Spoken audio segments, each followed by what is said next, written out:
As you can tell by the title of the video, I am probably about to get into some serious trouble with you guys because today we are going to be talking about my top 5 Batman Arkham hot takes. Now, if you're not familiar with what a hot take is, a hot take is essentially something that's not a popular opinion.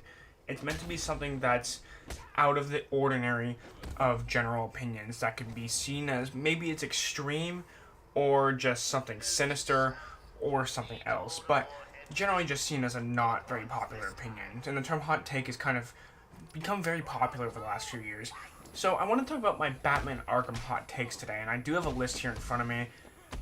If I'm not very good at explaining this sort of stuff, sometimes I just have a hard time with explaining how I feel about something, but there is reason there for it. But I have about, I got 5 here, like the title says, and I'm gonna start off with the kind of the more mild ones, and then we're gonna make our way into the hot ones. Now the thing is, I'm not too sure how hot of takes these are considered, and if these are not considered hot takes, then I don't really have very many to begin with. But let me know your guys' hot takes on the Batman Arkham franchise down in the comments below, and without further ado, let's get into this. Now, the first take I have, and this is kind of like a mild one. We're dipping our toes in the water here a little bit, because this is something that's very subjective, I believe. And I'm going to honestly say that I believe that the Batman Beyond skin is overrated, because I know a lot of people rate this as their number 1 skin, but to be honest, I don't understand the hype around it. Maybe it's because I'm not that, hardcore of a Batman fan per se. I'm a huge fan of the character. I've seen, quite a few movies and such, played the games, obviously, but I'm not someone who, reads every single comic. I'm not too familiar with Batman Beyond and such, so maybe it's just me, maybe it's just my personal taste in cosmetics, because I'm not a big cosmetics guy to begin with. I'm someone who's a lot more simple within my taste. I just don't understand the hype around the suit. Now, hold on for a second. I don't think the Batman Beyond skin looks bad or anything. I just don't see how it looks so special compared to what everyone else seems to think, that this is the world's best looking suit. I think it's a good looking suit, but I don't think it's the best one. I prefer the more generic Batman ones, like the Batman Arkham Knight one, the one that you play as in the story. I like that one more because of my simple taste, but dipping our toes into the water with that one. The next one I have here was definitely probably more of a hot take. I'd probably say about 5 or 6 years ago. But I think in recent times, I don't think this is as big of a hot take. And I just don't think that Harley Quinn's Revenge is that great. I think it's decent. I think it's okay. But to be honest, it doesn't add a whole lot for me. It's kind of just it's like an extra little tidbit. It's kind of like a side mission for me. It doesn't really do a whole lot for me. You play as Robin, but Robin isn't that interesting. He's just trying to be a copycat of Batman.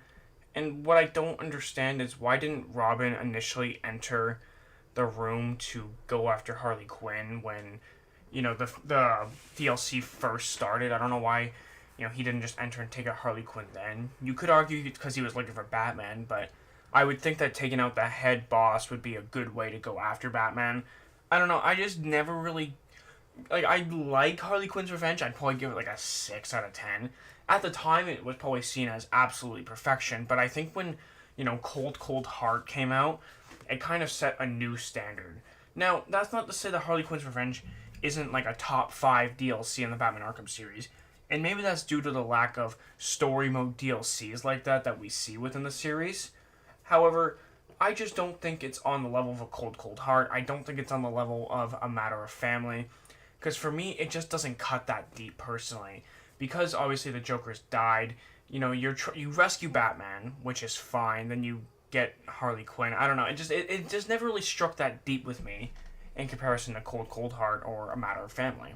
Now, I think we're starting to up the level of ante here a little bit in terms of the spiciness of the hot takes here. Now, this one here is kind of one that I don't know how to feel. I don't even know if this is a hot take at all or not. Again, I'm literally just going based off what I think a hot take would be. And if you think I'm an idiot, please let me know down in the comments, and I will absolutely reassess and, maybe make another one in the future that is more updated and more well done in terms of what's actually a hot take. But this next one is, I don't think I think the Batman Arkham Origins boss fights are very overrated. Now, I know that they are considered the best in the series, and I can agree with that. However, I'm gonna be honest, not a lot of these fights are very memorable. Or they might be memorable somewhat, but they're very, very average. Killer Croc comes to mind, because he was a tutorial, so fair enough. Shiva's wasn't that great. Just in my opinion. Deadshot was a great one because that one was actually really challenging for me personally. Deathstroke was good, but I actually would say it's not as good as the Deadshot one personally. I really like Bane's. I think Bane's boss fight at the very end with the TN1, that one's very underrated. I never see anybody talk about it. The rest of them for me personally were just kind of eh. Copperhead was I didn't like that one personally. It kind of felt like a wannabe version of the Ra's al Ghul fight, which was so much better than the Copperhead. Obviously, Electrocutioner was nothing. I don't know, the boss fights to me were just not that memorable. I mean, Firefly was decent, it was average, but a lot of these boss fights are average in my opinion. It just didn't, I don't know, maybe it's just because I'm expecting too much, but I think Deadshot and Deathstroke were very good. They were great, especially Deadshot's. Bane's was good, like I mentioned, and the rest just weren't that memorable in my opinion. So I think that the Batman Arkham Origins boss fights are severely overrated. However, I do have to say I do think that they are the best in the series still, because Batman Arkham Asylums didn't have really any true boss fights, right? Batman Arkham City, kind of a similar thing. They had the Mr. Freeze one, which is regarded as the best in the series. Outside of that, nothing too crazy outside of like maybe Solomon Grundy. Nothing too big in terms of Batman Arkham City, boss fights that were too difficult outside of Mr. Freeze, in my opinion at the very least. In Batman Arkham Knights, boss fights were not that great. But Batman Arkham Origins does have the best boss fights, but I do think those boss fights are overrated, simply due to how underwhelming the other game's boss fights truly were. Okay, these next two are actually going to get me into trouble, because I think these are both hot takes. And I don't know which one to put in that, number 2 slot. But I'm going to go with, I believe Batman Arkham City is overrated. Now, hold on for a second. Put your pitchforks down. Hold on for a second. Just take a deep breath. I love Batman Arkham City. I think Batman Arkham City is fantastic. The combat's spectacular. If you released a game like Batman Arkham City today, I wouldn't have very many complaints. My issue is more with the overall story mode. It kind of seems like it doesn't know what direction it wants to go in. For instance, it doesn't know if it wants to go down the Protocol 10 path. It's kind of like, Protocol 10's coming, so we have to stop it. Oh, but the Joker's poisoned us, and we have to get a cure. It doesn't seem like it knows which direction to go in the entire game. It kind of feels like it takes Hugo Strange, who is supposed to be the main villain, and kind of puts him on the back burner the entire time, for the sake of the Joker, which, honestly, I think if you took the whole Joker stuff out, and you tried to figure out, how to stop Protocol 10, I don't know how much it would personally change. Obviously, a lot of the story is more revolved around the Joker and trying to get a cure, but the Joker dies at the end of the game, regardless. Now, you could argue that he is trying to Batman's trying to get a cure for himself. That's a valid point, and that's fair enough. But I think Batman's always more concerned with who he can save, rather than himself. I don't think he's worried about himself as much as others, and that's very evident with just the way he tries to save Gotham. Now, I don't know how to phrase this without it sounding like something that every superhero story is, but if I'm going to be honest, I kind of think that the Batman Arkham City story, it's kind of like a goose chase the entire time. It seems like you're constantly chasing down someone different. You go after Penguin, oh, then you go after Ra's al Ghul, oh, then you go after Freeze, and then you go back after Joker, oh, and then you try to stop Protocol 10. It doesn't feel like it's has a set direction it wants to go in. It wants to stop Joker, it wants to save Batman, get a cure, save Joker, but it also wants to stop Protocol 10. It doesn't feel like it has a set rhythm and pace throughout the entire course of the game. And so I think that the story mode is just a little bit overrated in my opinion.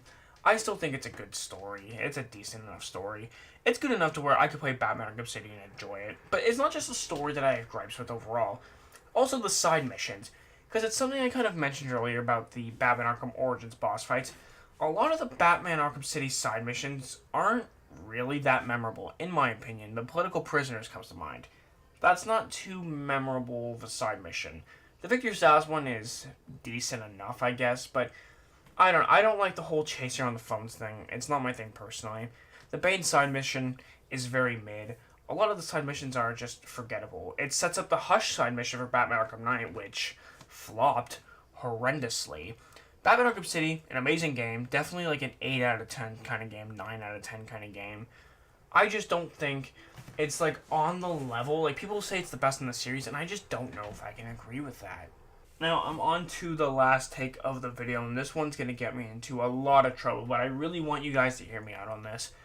I don't think the Batmobile was overused. Now, hold on for a second, right? I understand why people might be screaming at me, because I know this one's a hot take, because I don't think I've ever heard anybody say this before. But I don't think the Batmobile was overused. Now, let's think about it this way. This is the last game in the Batman Arkham franchise. The game wanted you to, have experience using the Batmobile at the very beginning. They wanted you to use it early and often, so you can get used to the mechanics throughout the course of this game. They throw the Batmobile in a couple of side missions, not really considered a big deal whatsoever.